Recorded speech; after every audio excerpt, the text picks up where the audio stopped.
শুক্রবার নৈহাটি থানার বড়াটালিখোলা সিপিএমের পার্টি অফিসটিকে তৃণমূল কংগ্রেসের প্রীতিঞ্জয় মল্লিক গায়ে জড়িয়ে উক্ত পার্টি অফিসটিকে বিবেকানন্দ পাঠাগারে রূপান্তরিত করার অভিযোগের প্রতিবাদে গতকাল সন্ধ্যায় বিক্ষোভ মিছিলের আয়োজন করে সিপিএমের পক্ষ থেকে। উক্ত বিক্ষোভ মিছিলে নেতৃত্ব দেন সিপিএম রাজ্য নেত্রী গার্গী চ্যাটার্জি। উক্ত বিক্ষোভ মিছিল থেকে এলাকা জুড়ে প্রতিবাদী মুখর হয়ে মাইকিং করতে দেখা গেল। সাংবাদিকদের এক প্রশ্নের উত্তরে সিপিএম রাজ্য নেত্রী গার্গী চ্যাটার্জি জানান, মোজাফফর আহমেদ ভবনটিকে কোনো মতেই দখল হতে দেবেন না বলে বিরোধীদের হুঁশিয়ারি দেন। ব্যুরো রিপোর্ট, আপনার খবর। কিন্তু ওই পার্টি অফিসটা যখন জ্বলে তখন ওই পার্টি অফিসে ওই পাকা রাস্তার উপর ভাঙিয়ে আনি আর সে বিচারটা কে করবে?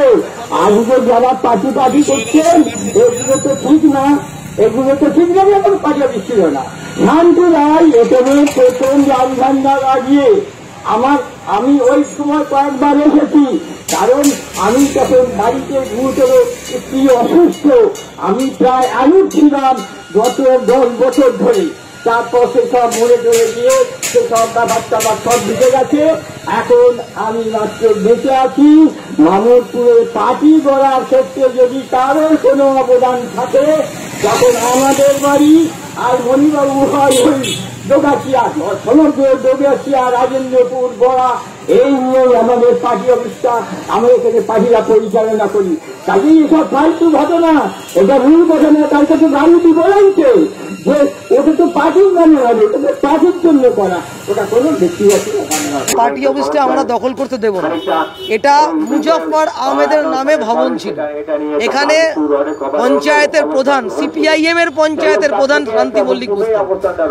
এখন তার ছেলে বলছে বাবা বর্তমানে বাড়িটা আমি দখল করব। বিবেকানন্দ আমাদের সকলের শ্রদ্ধেয়, কিন্তু বিবেকানন্দের নাম করে আসলে এই অফিসটা দখল করে এখানে ব্যবসা করা হবে আমরা বুঝেছি, এবং আমরা ঠিক করে দিই জান থাকতে আমরা এই অফিস দখল করছি। দেখুন, পুলিশ প্রশাসন ভালো ব্যবস্থা নিয়েছেন। এখনো পর্যন্ত এখানে কাজ যা শুরু করেছিল বন্ধ আছে। আমরা প্রশাসনের উপর আস্থা রাখছি। আমরা এখানে সভা করছি মানুষের সামনে বলবার জন্য যে সেদিন কি ঘটেছিল, এবং আমরা চাই প্রশাসন উপযুক্ত ব্যবস্থা নিক।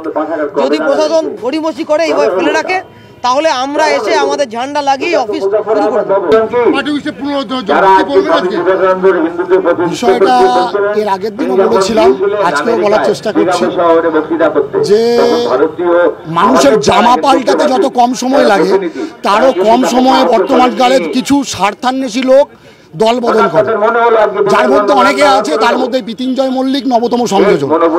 এখন নতুন তৃণমূল পার্টিতে এসে এখন সে মনে হয় মমতা ব্যানার্জির থেকে বড় তৃণমূল, এরকম একটা ভাব।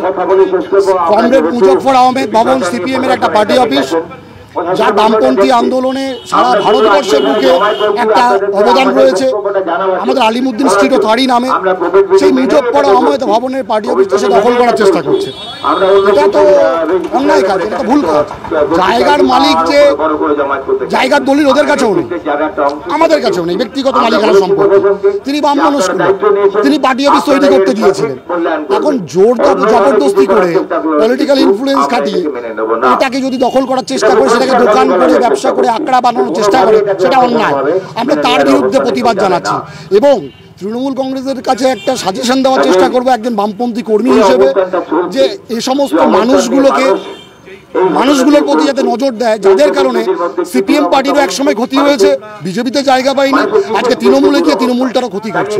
এদের প্রতি যেন তৃণমূল দলটা তার ব্যবস্থাটা নেয়, নাহলে পরে দলের ক্ষতি, মানুষের ক্ষতি। এরা মানুষের কাজ করতে চায়, এরা মানুষের কাজ করতে দিতে চায় না। এরা জবরদখল করে, এলাকার ক্লাব দখল করে, পার্টি অফিস দখল করে, মানুষের বাড়িতে গিয়ে ভাঙচুর করে। এরা সন্ত্রাসবাদী, এরা মানুষের কাজ করবে কি করে?